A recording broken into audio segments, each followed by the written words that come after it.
own that thing class. Two shots in the air, boom, boom. Watch your ass. If I pull the trigger too, we only gonna get war. So find a different way, we gonna set that place. So me say, oh.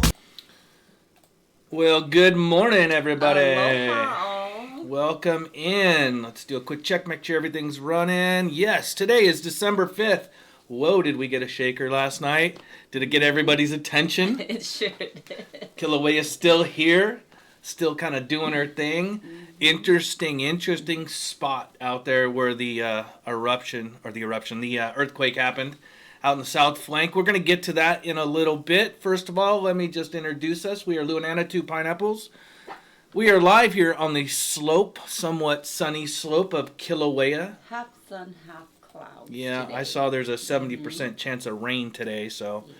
But we are tucked out here in the middle of the Pacific Ocean, bringing you a Kilauea update, as well as some other stuff that we're going to talk about today that we saw. Thank you all for joining us. If you're new and you have not subscribed, there's a button down below. It's a big red one. Go ahead and hit that for us and make sure you've hit that thumbs up. We appreciate all your support. Over the night, we had several new members and super chatters. Thank you all. Let me take a look here and see if I can add this up here, because there's a fancy new button I have. There we go. Mark with 20 gifted memberships. K Wolf with 20 gifted memberships. Ninth Island Gina says, kudos for the immediate coverage on the 5.0er. We'll be there Thursday. Poke, poke. And Tracy Williams with a $9.99 super chat. Ninth Island Gina, that's Vegas for all of you guys that don't know, with the $19.99 super chat. So thank you very much for that. We appreciate the support. And if we can do it, we are on top of it, and we are home. We will jump right here on screen. If we are on the road, we will try to get any update that we have when things are going on, so you guys know what's happening. We did post the civil defense information last night that there was no tsunami threat. That was good to get, because I know that's a question we get bombarded with nonstop. But on to some important information first this morning. There was a brief conversation, if you guys didn't catch it. Let me just jump over here. We were talking about pizza this morning. And let me see if I have it somewhere here. I think I saved it here so Anna can jump in here with us. Yes, I did. Because she is a pizza lover. We talk about Hawaiian pizza. Everybody always says pineapple on pizza. Well, says pineapple does not belong. You can't really put the fruit on pizza. I like it if it's roasted, but that's not what I'm talking about. What is a Hawaiian pizza? Well, Hawaiian is a mixed blend of cultures throughout the world that have been coming here for hundreds of years. So if you just picked a specific, what is a true Hawaiian pizza, I mean, what are you putting, poi and breadfruit on it and maybe some pork? I don't know. But a true Hawaiian pizza would be this right here. Something from the ocean. Some mussels, some shrimp, some fresh... Yep, some calamari, some squid there, maybe some fresh mahi-mahi on there, some scallops. That is a true Hawaiian pizza. Now, some of you may have never had a seafood pizza because it's not a real big American thing, but you travel the world, it's everywhere. It's everywhere. And I encourage you to try that. So... That was very important. That was very important for me to get out this morning. I'd been holding it in for a long time this morning, and I just had to get it out. Talking about pizza. I had to get it out. And I'm not talking Alfredo sauce either. I want that red sauce on there. Moving on. BPS said Hawaiian pizza isn't actually Hawaiian. That's true. They just call it Hawaiian it's pizza true. because of the pineapples. Yeah. Yeah. It's not a Hawaiian pizza. Mm-hmm. Yeah. Hager says, an Aussie, what is that? Ham, pineapple, and eggs. Ham, pineapples, and eggs. Mm-hmm. Breakfast I don't know pizza. what you guys do down there in Australia. Oh, come on. I don't know sometimes. You try all kinds of weird things. I do. I do try all kinds of stuff. I do. I don't think that'll be that. That gets me into Sounds trouble. Pretty good. It's a breakfast pizza. Yeah, I do like breakfast pizza. Yeah. I do.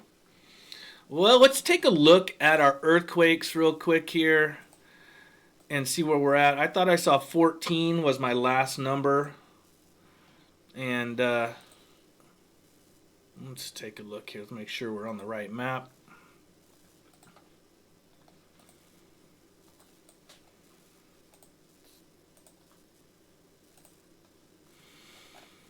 Yep, 14. Well, that's a big circle. So it's a cluster down there. So last night, this is where that 5.1 happened. I've seen a lot of different reports out there. Some say 4.9, some say 5.1, some say 5.0. There was a lot of changes immediately after the earthquake. They could not decide what the number was going to be. It was upgraded, it was downgraded. So you may see some discrepancies out there. We have 5.1. Santa, you're going to have to move for a second. There you go. You see a 5.1 right there. That is on the USGS site. That's the number we're going off of. You guys may check other sites out there that you get different numbers. We go by this one. This is where we check our numbers. So 5.1. They got all kinds of fancy stuff on here. There we go. And 14. Yeah, that 2.2 way up top there. See, it's these right here that are often interesting to me because they're just random out there. You know, this one, okay, on the slope of Mauna Loa, normal. Anything down here, Pahala-wise. Here's our caldera coming up here. We've been seeing everything happening right here in the Sandhill area. And look how quiet the Sandhill area is, right? Got really quiet. Let me switch over here so Anna can do some work. There we go. Sandhill has been the focus for the longest time now, and we kind of have moved down here. Now, what does that mean? South flank eruption? Possibly. I'm not going to say no on anything because there is no yes or no, right or wrong on something like this. It's possible. Is it likely? Probably not. Everything still always, for me, still points in here till I start getting information from those upstairs that may lead me to believe that. This is something to keep an eye on. There was a rock slide out here, obviously, because there was so much activity. This 5.1, for those of you that have been asking us, who checked in last night to see if we were all right, here at the house we had about maybe between a 5 and 8 second shake. It wasn't crazy long. It just kind of rattled the house, didn't take anything off the walls or anything like that. Pretty normal for us. Like I always tell you guys, when you ask me if we feel it, it really has to be over a 4.0 for us to feel it. 5s, we definitely feel it. Yeah. So that is that right there. My screen is a little off. I do have this on. Did I save this on here? Let me take a look here. Yes. The Did You Feel It map here.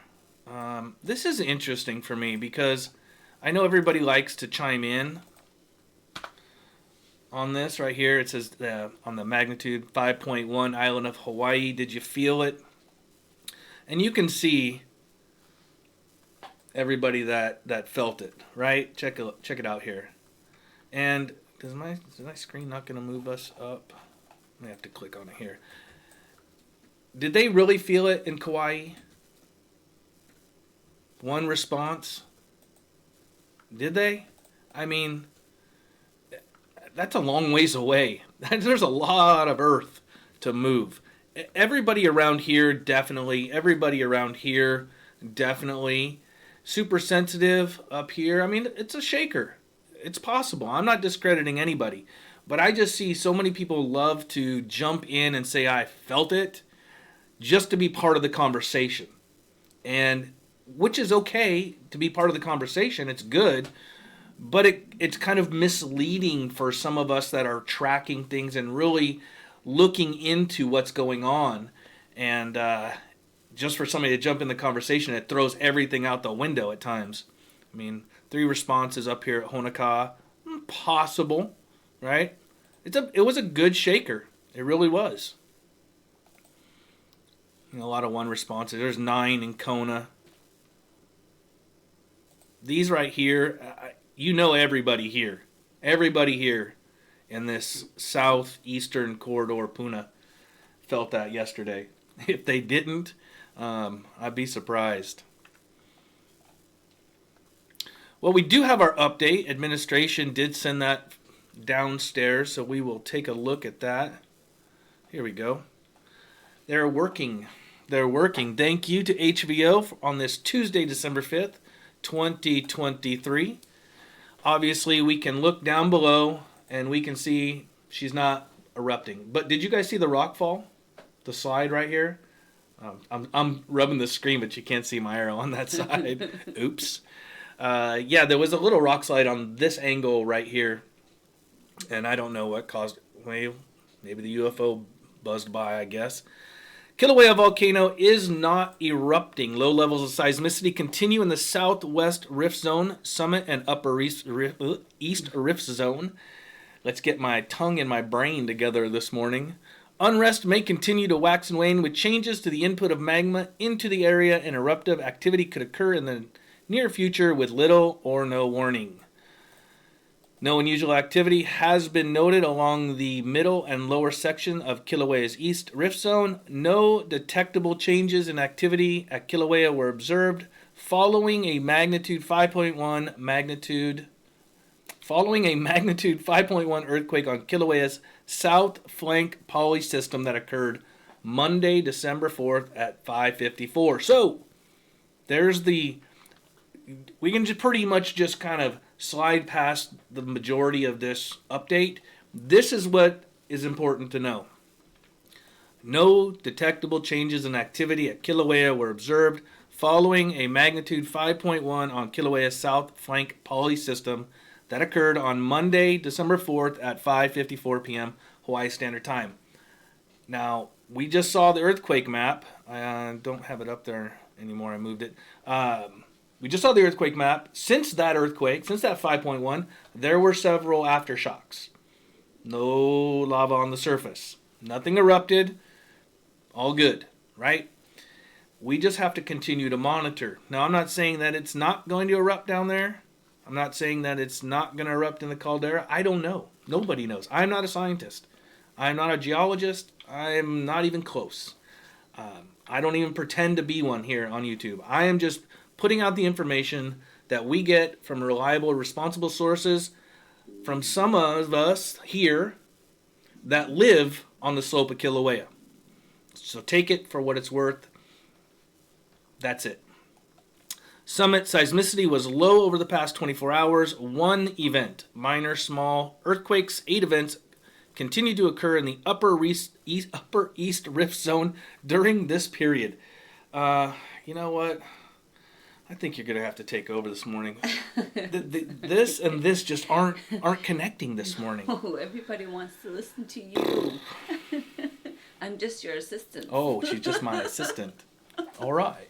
The Wakehuna Summit tilt meter located northwest of the caldera recorded inflammation of 1.5 microradians over the past 24 hours. The Sandhill tilt meter located southwest of the caldera shows a similar pattern to that of the UWE over the past 24 hours. If you look down below, you will see the spectros that we have there. Nice big labeled UWE. You can see the spectros got a lot of noise in them.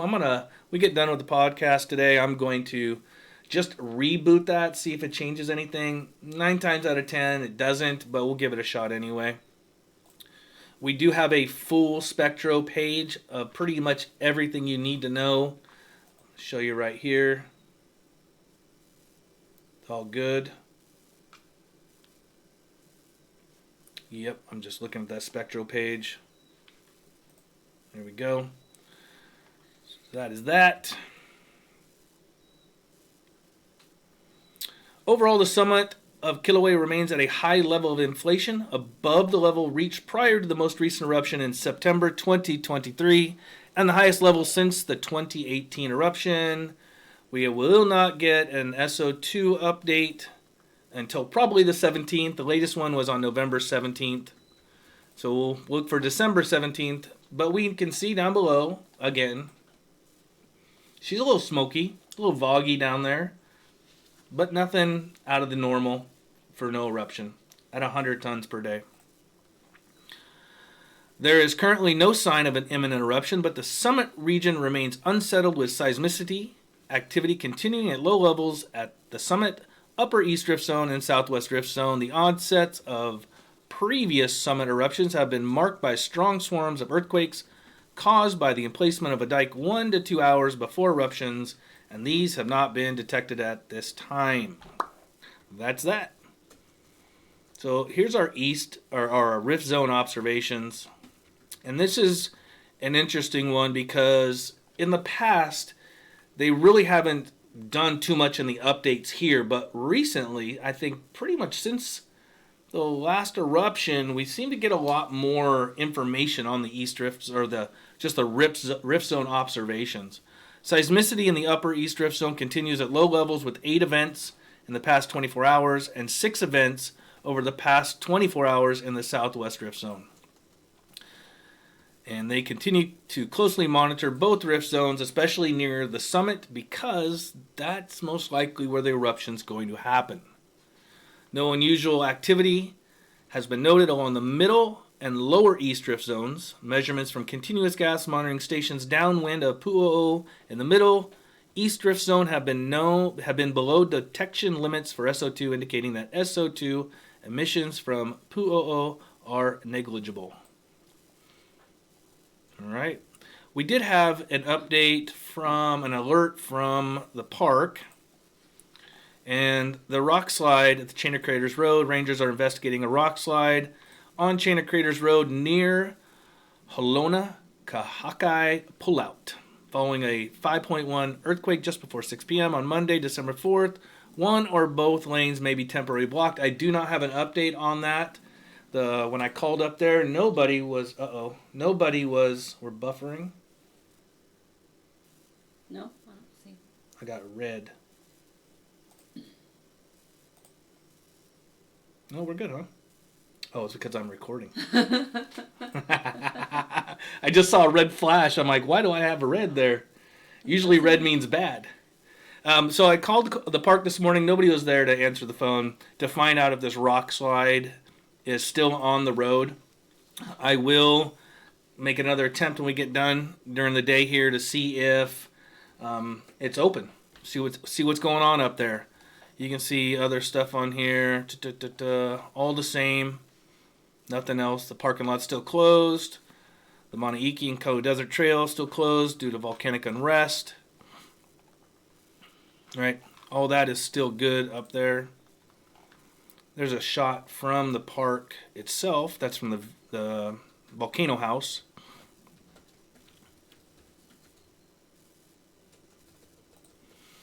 And we'll check with our civil defense. I did pull up on here. I think I have it on here. There we go. That's our message yesterday. This is a civil defense message. This is a local earthquake information message for Monday, December 4th at 6 p.m. The Pacific Tsunami Warning Center reports 5.1 magnitude earthquake occurred at approximately 5:54 p.m. in Volcano. The Pacific Tsunami Warning Center reports there is no tsunami threat to the island and state of Hawaii. As in all earthquakes, be aware of the possibility of aftershocks, which we saw. If the earthquake was strongly felt in the area, precautionary checks should be made for damages, especially structural, water, and electricity. And that came out pretty fast, didn't it? Do you remember how long it took them to get that up, that message? Pretty fast. It was pretty fast, Yeah. huh? Because everybody was on it and talking about Mm-hmm. It looks like they got all the gyms cleaned up from the flooding from the Kona Low. Only Kaumana Caves is still closed. Look at all the activity over here. What is all this on Kauai? A lot of rain. No flooding, no flooding. Well, just all no flooding. Well, we're going to have more rain coming in. There's no doubt about that. Bridge repair. Looks like everything's pretty good around the island here. Always something going on in Kau.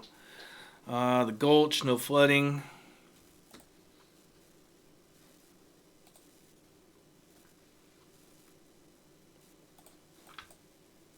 Kona.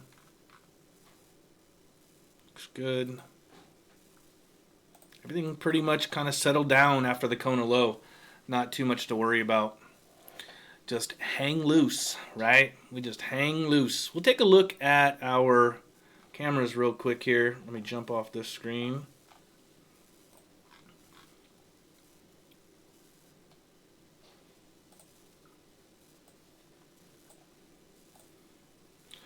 I did notice that there was an attempt, I think, to get the thermal camera, the F1 cam, working again. But as of yesterday, I noticed it still wasn't working. There it is. Still no go. Anything in the 24-hour? Nope. So let's head down and around here. Did you see this new cam? Hey, did anybody find out what this hose is right here? Anybody? There's our southwest drift zone. No lava. Got a little rainbow going in there.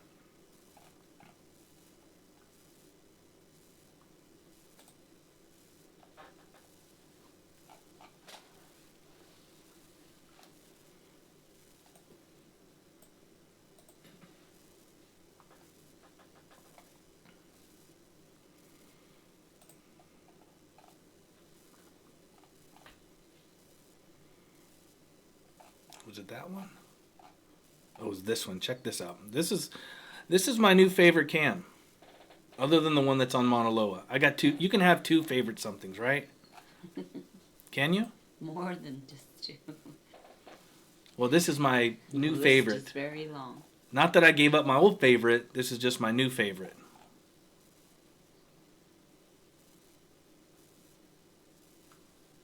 Shaka Brands is asking, did you guys ever get your thermal cam? We have not got a thermal cam.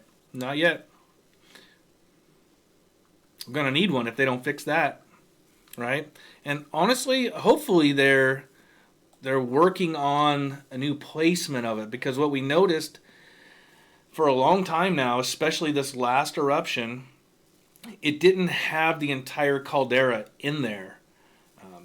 It needs to be kind of zoomed out a little bit or repositioned to get a better shot. They kind of limited us. There's my favorite cam right there. You can watch the time lapse because I know you like it too. Ooh. No. She's got no comment. It's the only one of the only cams that actually picks up the night sky as well.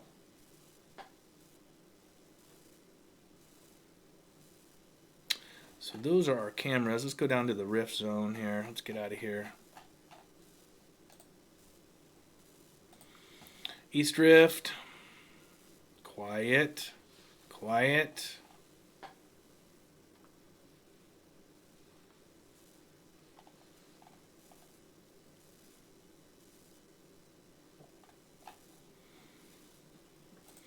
And then the lower east, which, no, I've got a little rainbow. That's about all the activity that's going on down there.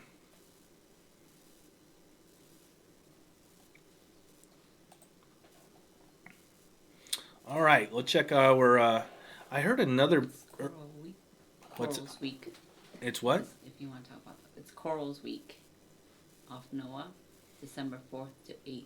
Oh, coral. Coral. I was going to check my my aerial assessment map. Uh-oh. My environmental aerial assessment map here. We did see a low bird flying again 8 o'clock this morning. Somebody was headed up top.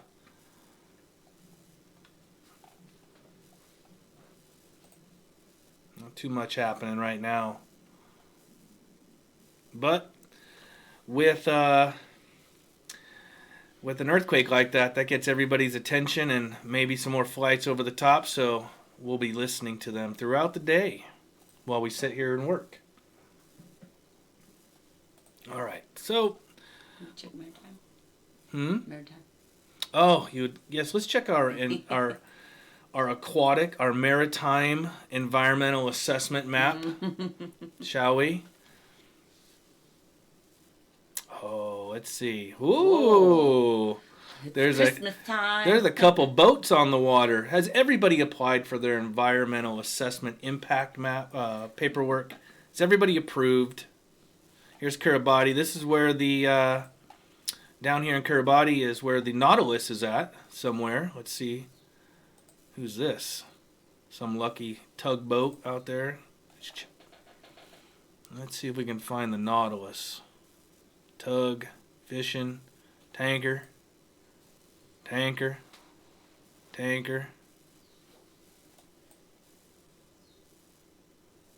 Nope. Whale. Let's see what's going on around our island. Quiet. Oh, cruise ship. There it is. The magic of Carnival. Yep, there's the Crown coming around. Why don't we throw in the Norwegian and the Pride of America to boot? We can check to see where our Nautilus friends are at this morning, can't we? Let's take a little look. Well, they're out there. And they're underway. They're moving. They are finishing up the first of 3 targeted survey areas around Jarvis Island. If you guys didn't catch us yesterday talking about what they're up to. They're heading north after they get done mapping loops around several isolated seamounts. Through Thursday, our work will supplement previously collected multi-beam bathymetry and sub-bottom profiler data along unmapped stretches of the seafloor. These dives will lay the groundwork for planning future dives in this remote region. Learn more about this expedition. Pretty cool. We like following them. They do good work. You can see them out here circling around. Well, do y'all have any questions? Any concerns? Any comments? Let us know.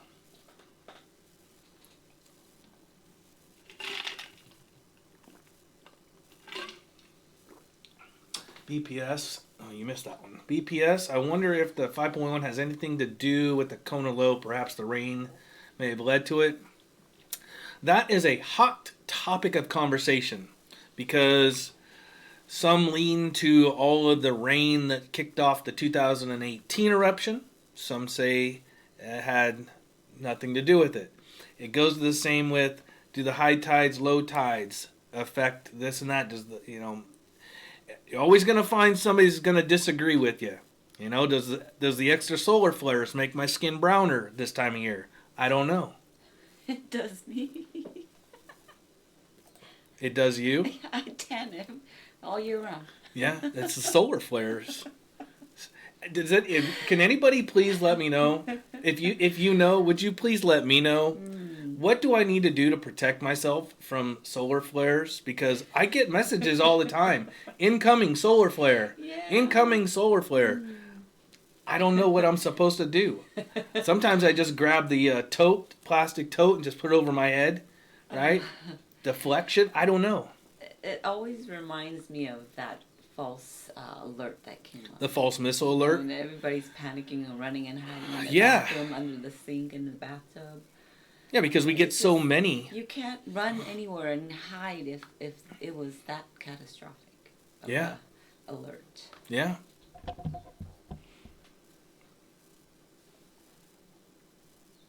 That's it? Yeah, that's it. I was trying to move this.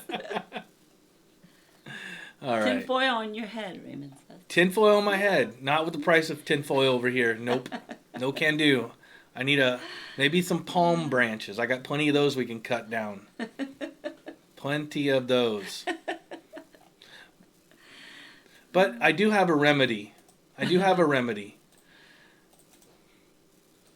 Because it's so stressful getting all of these alerts from everybody, all the private messages. If you're feeling stressed, Yeah. you can always go to England and cuddle a cow. Oh, the fuzzy cow. Now look at this imposing Highland cow with a caramel coat. What a beautiful cow.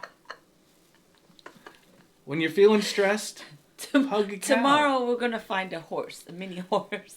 You're gonna find a little Shetland pony. I would love one of those.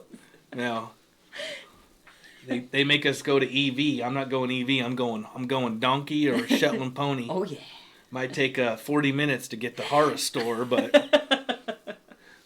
enjoy the ride. That's right. Let's take a look here. Feeling stressed, cuddle a cow, says UK dairy farm. Morag, an imposing Highland cow with a caramel coat, ambles out of the main shed at Dumble Farm in northern England and stands ready to meet her guests.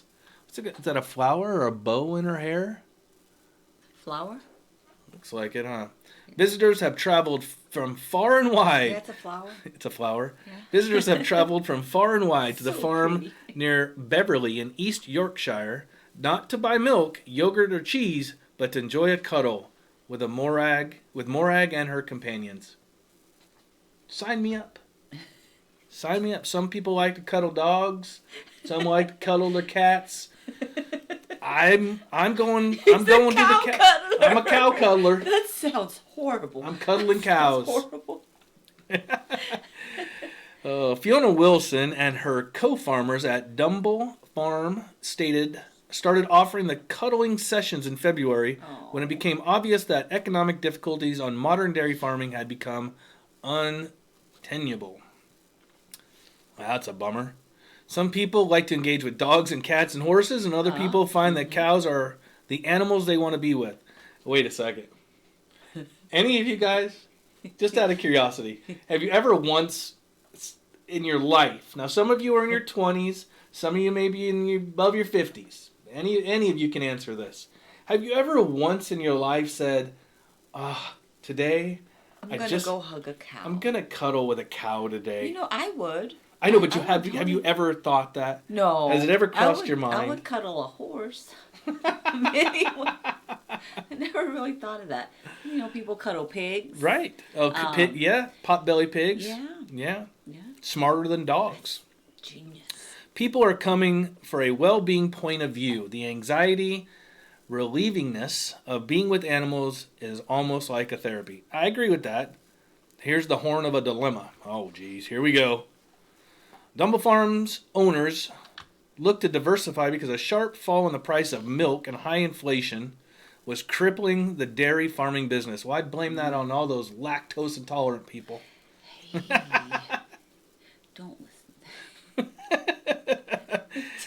He's just so mean. Yeah. I don't drink milk anymore. Not because I'm lactose intolerant. I just really stopped drinking milk years ago. Economic hardship has forced farmers to leave the industry in droves for decades. According to a House Commons Library research brief, the UK had 196,000 dairy farms in 1950. By 1995, there were just 35,700. Lower milk prices and rising energy, fuel, feed, and fertilizer costs since the outbreak of the war in Ukraine 20 months ago, the 2-week war, right, has been a nail in the coffin for many more. In the latest survey of major milk buyers, the Agriculture and Horticulture Development Board, which represents farmers, estimated that there were 7,500 dairy producers in Britain in October 2023. Let's see here. Wilson said she and her partners at the farm, who include her husband and brother, were working 14 hours a day every day of the year and losing money. Not good. It's impossible to live like that. There was just no future. We were just getting nowhere. They had to diversify, sold all their cows except for a couple. And, I mean, let's just picture that moment in their house. They're in their house. This woman, her husband, and her brother, and maybe a couple farmhands. They're sitting around the fire. They're having a cup of coffee. One says to the other, "It's just not working. We've been working 14 hours a day, every day for the last couple years. We just can't afford this no more." And one of them just pops up and says, "Hey, let's start a cattle farm business." How does it... I think that'll work, though. I know be honest. it'll work. It'll work. Yeah. But I mean, you're talking about farmers here. We're talking about farmers. Well, they have the cows. I guess the whole thing is even farmers need hugs. Yeah. Farmers work very hard. Farmers do work hard. They probably do cuddle cows, and they never really told anybody. I would. I know you. Oh, I know you would. Yeah. You know, we had cows. Oh, I know you would. Cows. I know you would. It's stress relief. Animals are stress relief. It's true. Especially if you're working with them and, you know, taking care of them. Mm-hmm. Chuck's asking, how much is milk on the Big Island right now? $7-8 a gallon. Yeah. Half gallon's about $5. Ray says up to 10, depending on where you go. Mm-hmm. Yep. Yeah, it depends on where You go into Hara, you go into Hirano, you're going to pay $10 a gallon. All right, let's move on to another animal that is not so much liked. Shall we? Oh, you've been saving this one. I've been saving this one. The feral cattle and the pigs exasperate spread of rapid ohia death on Hawaii Island. If you guys don't know what rapid ohia death is, it's a fungi. It's two pathogens that infect our trees, our ohia trees, which is the natural tree here, and it's just rampant. So over the last couple years, we've seen so many of them just standing dead, and there's a belief that we're spreading it, people, that whether we're bulldozing on a property or we're walking trails to one trail to another. So like in the park, they have shoe cleaning places to spray your shoes down before you take a hike. On job sites, there is some stuff in place. I don't think it's really enforced much, which is pressure washing your bulldozer or excavator or trucks before you get off of a property that you just maintained. So much focus was just on us spreading the disease again, right? But here we are, feral cattle, pigs, right? Let's just take the cows out of the element here, because they're nowhere near as invasive, which they are. I mean, these 1,000-pound bulls are running loose up in the hills here, but we have these pigs by the thousands that can cross neighborhoods. And when I say neighborhoods, Hawaii neighborhood, like for us, it stretches several miles long through hundreds of lots of all 3-5 acre lots, some even more. And so these pigs, if there's no fences, they bulldoze themselves all the way through, rutting up everything they can. So if my property has rapid ohia death on it, these pigs are taking it to the next property over, and to the next property, and to the next property. So we can do all we want, spray our shoes down, spray our trucks down, and it may be helping. But there's no way, if we don't stop these buggers, it's just going to kill all the trees. And Hawaii has a history of trees here that's not so great. I mean, we can go back to the sandalwood, to King Kamehameha II, and got into some financial issues and way overstrained the economy here way back. And what he did is that the sandalwood, he taxed all the people here. It's something like 133 pounds of sandalwood per person per year, I think is what the tax was. Don't quote me on that. I'll have to look into this a little bit more, but it's just off the top of my head. But that's what led to the destruction of all the sandalwood here. There was sandalwood all over this island. And it's probably the most expensive wood out there. Koa is another one here that's only found in Hawaii. And not as much anymore. And it's a lot to do with these guys here. And it's not just spread and rapid ohia death. It's getting their faces and everything. So a team of researchers from the University of Hawaii at Hilo, UH Manoa, are leading the charge to explore the relationship between hoofed animals and the spread of rapid ohia death.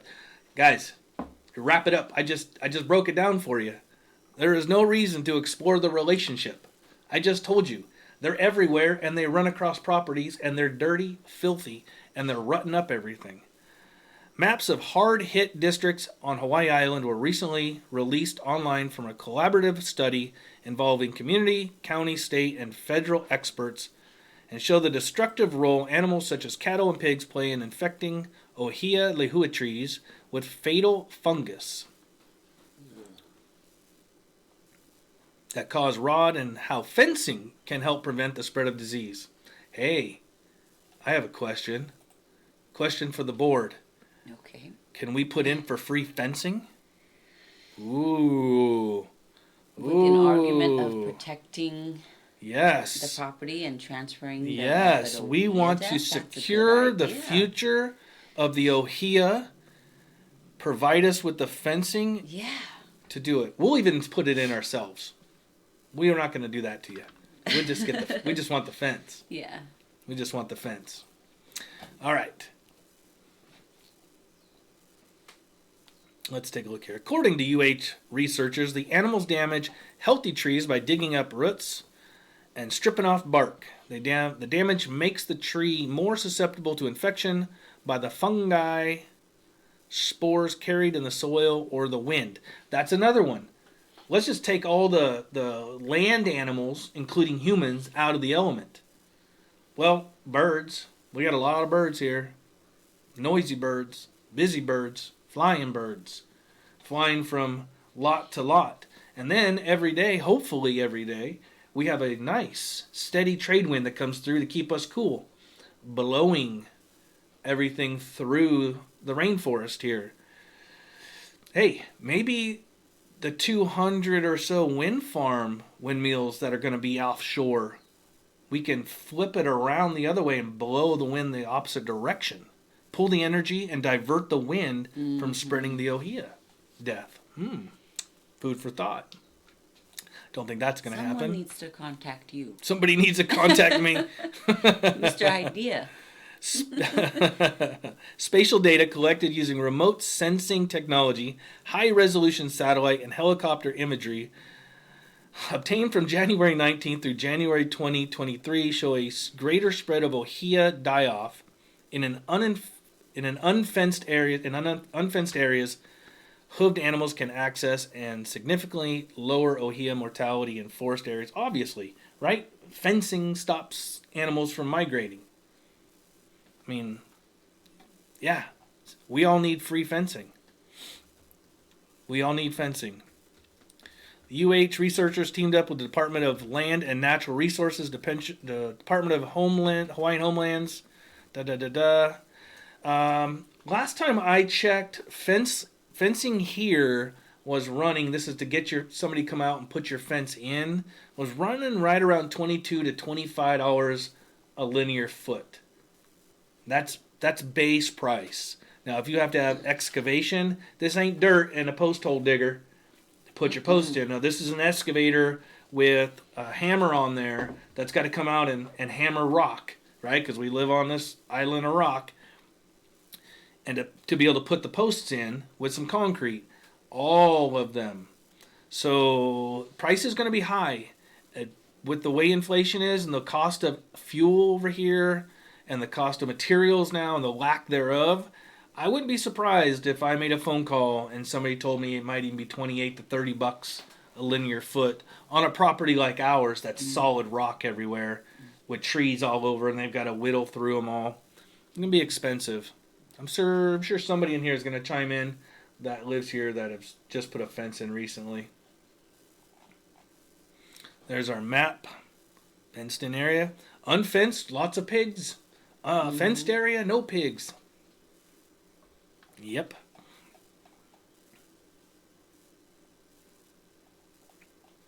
Oh, pretty obvious, right? With Ohia making up 80% of our remaining native forests, preventing or reducing damage from rapid Ohia death, and hooved animals is critical for protecting our watersheds and only source of fresh water in Hawaii. State Protection Forester at Hawaii DLNR, Division of Forestry and Wildlife. I agree 100%. I don't like these pigs. They're rotten. They destroy everything. They stink. They destroy everything. They spread disease, not just the rapid Ohia death, but anything else. They got ticks on them. Up here. Now you get down into Kau, down where all the macadamia nut trees are. You get out there, Kona side, they have all kinds of avocado and so much more to eat and drier. Those pigs taste good. Those are good. These here, not so good. These guys here are dirty. Dirty. Yep. So I'm a big believer in getting control of these things. Look at Texas. If we don't do something here in Hawaii Island, we're going to be just like Texas with millions of them. Millions of pigs. And Maui has really complained about the axis deer destroying all of the vegetation, all of the crops that are over there. The pigs do the same thing here. They wiped out, about 40, 50 of our pineapples one year, right? Mm-hmm. We had to transplant 40 or 50 pineapples into a fenced-in area. Yeah, and a couple years ago we had a good amount of papaya trees. Yeah. They rooted up everything. They always pushed, they used their backs and just pushed up the papaya trees and just spread all their grossness. Yeah. These pigs, we watched them take out a banana grove of ours of about 20 trees that all stood about 12, 15 high. Yeah, when we picked all of our fruits, they would go and eat the banana stumps. The stump. Because there was no more fruits left out on the ground. I had to consistently go out there and pick fruits because of the pigs. No joke. They took down an entire grove of banana trees that we had. Knocked them down. I have a lot of and ate them. Too. It's all gone. Crazy. Yep. All the papaya. So now when we have things that we want to protect, we have to put them in fences. Mm-hmm. I think that there's going to have to be a lot of people putting up fences if they're going to get control of this, because just like the dangerous feral chickens on Oahu that are causing car accidents, these pigs took out the front end of my truck that cost me almost $2,000. So they do a lot of damage as well. Fortunately, we were in a truck. It was this time last year. Gosh, it would probably be really close to today. Mm-hmm. That we were headed up Mauna Loa during the eruption, and I'm doing about 40 up there. It's maybe 11:30 at night, and I said, "Look at that! Way out in the distance, I could see something black in the road." Mm-hmm. And so I slowed down. Oh yeah. And there was maybe 6 or 8 pigs that got hit by somebody. And sure enough, as we kept going, they were just scattered all over the road. Mm-hmm. As we moved forward a little bit more, I could see the two cars that hit that whole group of pigs crossing the road. So you talked to the security and the rangers at the gate too. Yep. Right, try to let them all know that was going on. Mm-hmm. They weren't that interested. They were busy. Yeah. Well, Thomas makes a good point here. What's that? The fencing, pigs can get under, dig deep, and push it up. They do. They're pretty strong. They can. A few of our neighbors have electric fences. Yep. Shock them. Yep. Shock them. They do have that issue. They just push the fence up and everything and destroy everything, and they run it over. They're big. They're giant big. sows. Yeah. So. Yeah, they're 300. Some of them are 300 pounds. Mm-hmm. Pretty much average around here. We see 100, 150 is average. Hundreds of 80 to 90 pounders. They're all over the place. But it don't matter whether you have one 200-pound sow or you have 30 90-pound bullets running around, just rutting up everything. Mm-hmm. It is quite the mess. Quite the mess. Yep. Beware the invisible cow. Yes. Yes. Well, I think that about covers it. We covered our earthquake from yesterday, our 5.1er. That is the official number on it now.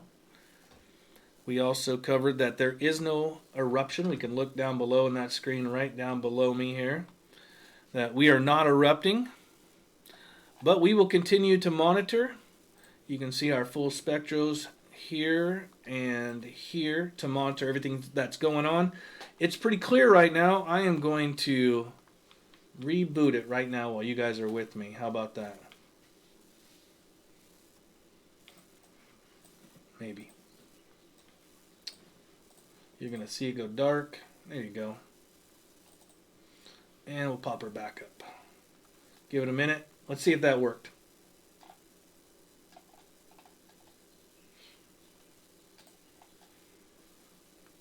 Yeah. Just redid the spectros. See if they pop back up for us. And do our thing. All right, everybody. Thank you for joining us today. We have covered the 5.1er yesterday.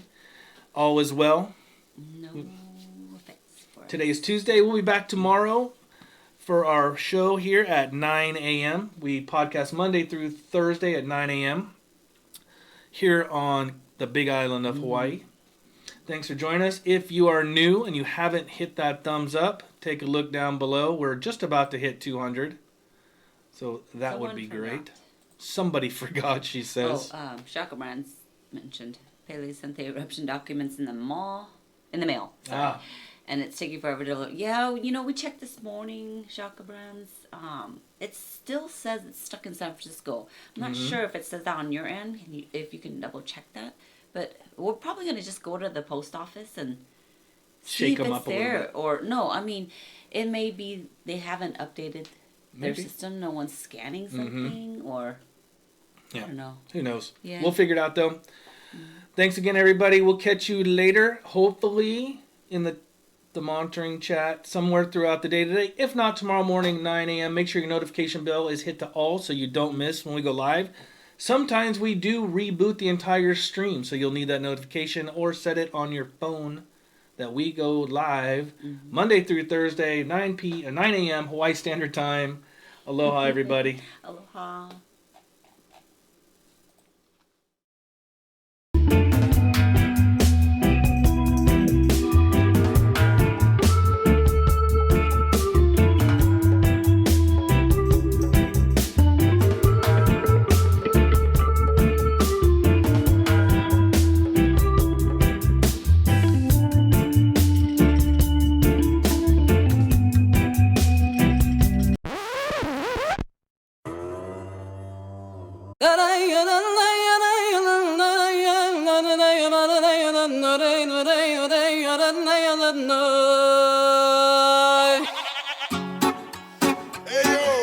Original vibe in a Toronto groove machine in the air. Celebration in a Subaru station.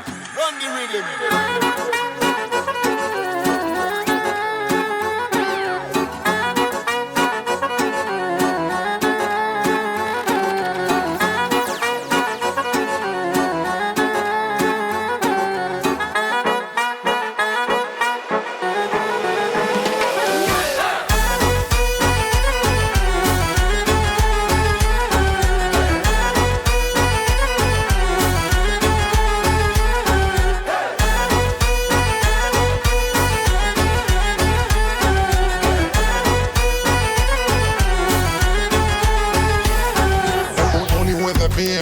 With no fear, come on and see Mutaya dying Bavi. Conjuring and steer, listen, can you hear? I'm busy coming out the vibe from Tel Aviv to Kahir.